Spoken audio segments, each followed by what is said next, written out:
Helljumpers, Chapter 17, Progress. Twilight woke up in the plane she had first met Dash.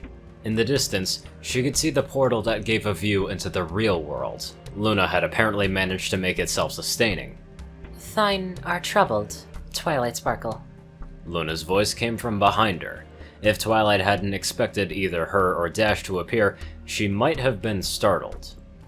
It's hard not to be Princess. The situation here isn't very accommodating, to say the least. Twilight responded, sitting down on her haunches. Luna walked up to the fellow alicorn and also sat down.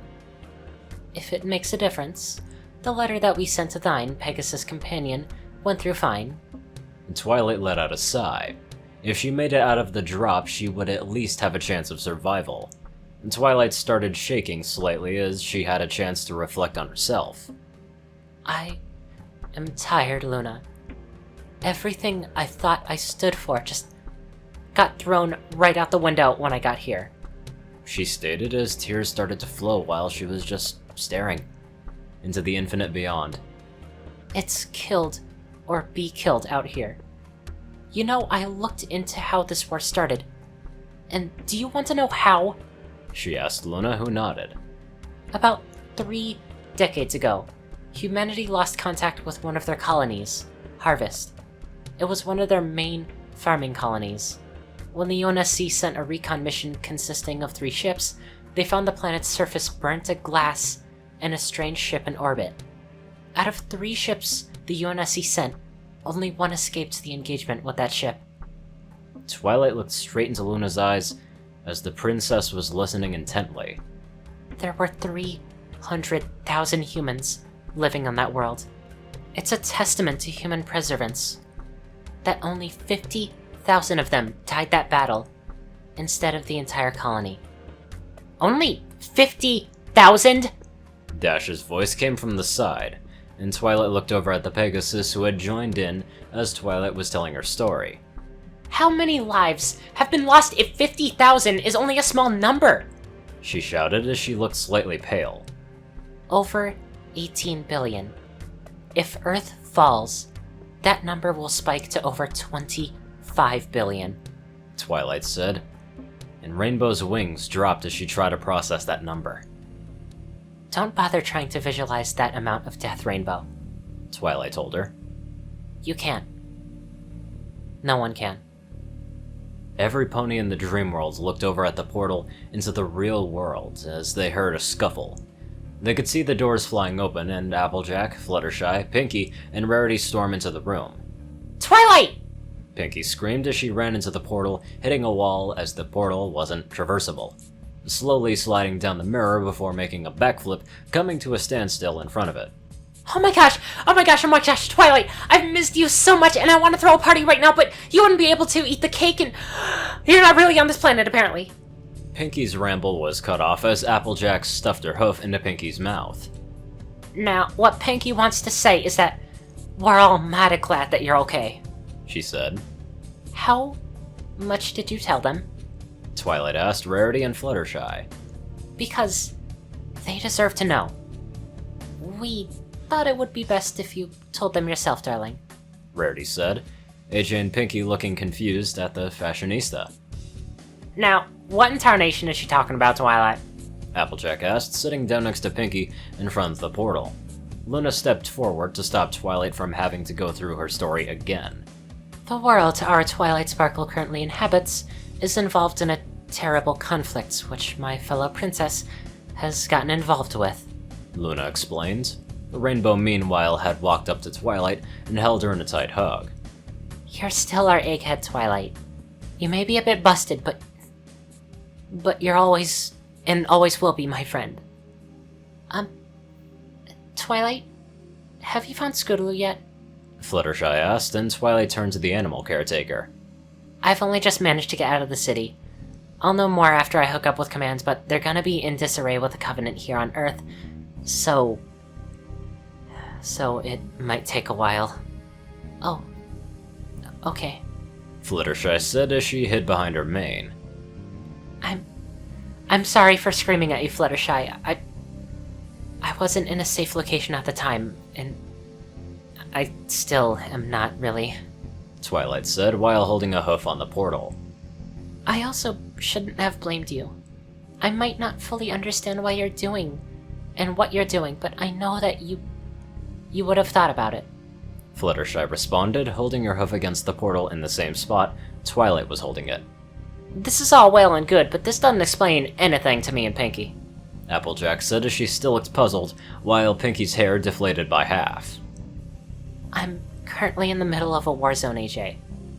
A day ago, the Covenant started a planetary assault, and in their initial attack, they landed units in a city down here. I'm part of the QRF that was tasked with driving them back into their ship. Twilight explained, and Applejack's mouth opened slightly in awe. Initially, it went quite well, but after the first time I spoke to you girls, everything went to Tartarus. After I woke up, I found out a second fleet had arrived, and we were trying to bug out the city. Twilight began tearing up again as she remembered the city in flames, as the Covenant vessel started glassing. They destroyed it all, she said, sobbing. It's just like what happened at Reach. AJ stayed silent as she had no idea what to respond with. Methinks it's best if we let Twilight rest for a bit, just as you might want to process this information, Luna said, while turning to Rainbow. That means you too, my apprentice. Rainbow nodded and faded out of the dream world as Luna closed the viewing portal. We have made slight progress in locating the planet you're residing on, but as it stands, now we wouldn't be able to create a stable portal to bring you back due to the extreme distance. We have slipspace-capable ships here, Princess. I can just make a jump back home provided that we can figure out the coordinates and we don't lose the war, which isn't far-fetched. Twilight responded. Luna nodded. Then we shall focus on simply determining thine location. Rest well, Twilight Sparkle. We shall guard your dreams to the best of our abilities, she said, fading from the dream, allowing Twilight the rest she would need. Twilight was sneaking through the underbrush of the jungle, where a hidden base was located, her sniper loaded with specialized rounds for extreme range engagements, and her armor covered in a ghillie suit. She made steady progress to a ridge to achieve a firing position.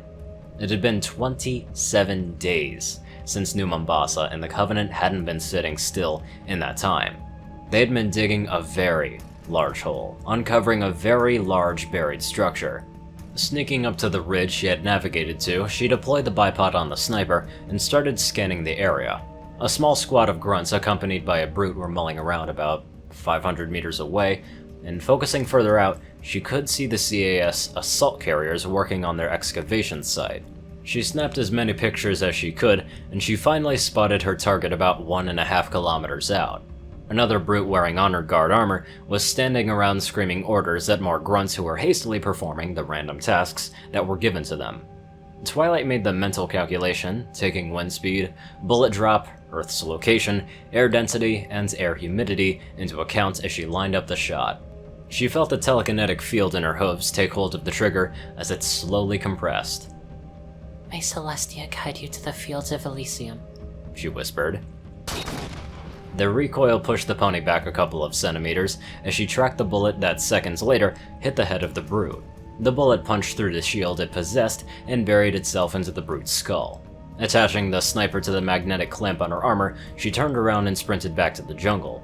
Behind her, she heard a few grunts shouting, but she knew that they wouldn't be able to catch up, let alone see her, if they did. Running for almost an hour, Twilight stopped for a break and set up the radio she was also carrying. She smiled a bit internally, and she could probably beat Rainbow and AJ in one of their Iron Pony competitions if she wanted. Stardust to Starfire. Target eliminated and visual reconnaissance complete. Returning to extraction. Over, she said over the radio. Copy that, Stardust. Starfire out. Zoe responded, and Twilight packed up her radio, ate some food, and headed off again. She had managed to find some Marines claiming to have seen a Pegasus fighting in the streets of New Mombasa, but after the carrier jumped, there were none. Dash initially didn't take well to this news, but after they had sent a small sliver of paper to the filly, they at least knew that she was alive. The other thing that was occupying her mind was Tyler. The ODST was still in an artificially maintained coma, as the doctors had repaired as much of the damage in his body as they possibly could. That said, he would probably not wake up for some time, as none of the doctors wanted to risk waking him up. Twilight saw a beacon light up on her HUD as she got close to the hidden pelican that was to extract her. Jogging to the last 100 meters through the thinning underbrush, she entered a small clearing where the pelican was hidden. Get on board, Sparkle. Someone is coming by some Oni space station to talk with the engineer, and they want everyone who helped extract him to be present, She said from the ramp of her pelican. Let me guess. Twilight said. A spook? Doesn't seem like it. Zoe responded while strapping into the pilot's seat. Some Sergeant Major, with the approval of Lord Hood, that is. Twilight's ears perked up at that. Wait, when is he arriving? She asked while strapping in herself. About the same time as us getting there. The pilot responded as she whirled up the engines and took off, staying close to the jungle's roof to get some distance from the dig site before heading to orbit. 2 hours of flight later, they docked at the space station and Twilight made her way over to the rest of the squad while Zoe stayed with the Pelican. As she entered the room, she saw the engineer fiddling with a camera as the other ODSTs were sitting around in the room doing whatever. So, how's your day, Sparkle? Mac asked as he saw Twilight enter. Shot something, took some pictures, and got my flank away from there as fast as possible. Twilight replied. So, how's Virgil? The engineer let out a few happy squeaks as he continued fiddling with the camera. He's been entertaining himself by repairing and mucking around with everything we give him, Buck answered, and a door opened behind them, and there alongside her, the visiting Sergeant Major. So, does it have access to the Covenant BattleNet? He asked. Limited, but yes. We're not entirely sure how it manages a remote connection to the... Dare said, but got cut off when the sergeant threw a lighter at the engineer. Time seemed to slow for Twilight as she focused on the lighter and stopped it with her levitation. Stand down! Buck shouted as the other ODSTs twitched, while the engineer picked up the lighter from Twilight's magical aura. Told you she'd do that. Scootaloo's voice came from the door, and Twilight immediately turned towards the grinning Pegasus, and without warning tackled her to the ground in a crushing hug. Twilight! Air! Scootaloo gasped, and Twilight gave her slightly more space. Did you get a hugging course from Pinky in the time I was gone or something? She asked, getting a chuckle from Twilight. No, but I can ask her when I get down planetside again. Twilight responded. Rainbow has been worried sick about you, you know. Scootaloo grabbed a piece of parchment from a pocket in her armor, which Twilight observed to be burned badly. Yeah, I know. She sent me a message while I was dropping onto Halo. Scoots replied, and finally managing to get out of Twilight's vice grasp. She looked at the other ODSTs of her squad, but found something amiss. Where's Tyler? Twilight's smile dropped as she had to tell what happened. He got hit by a gravity hammer. He's in a coma right now.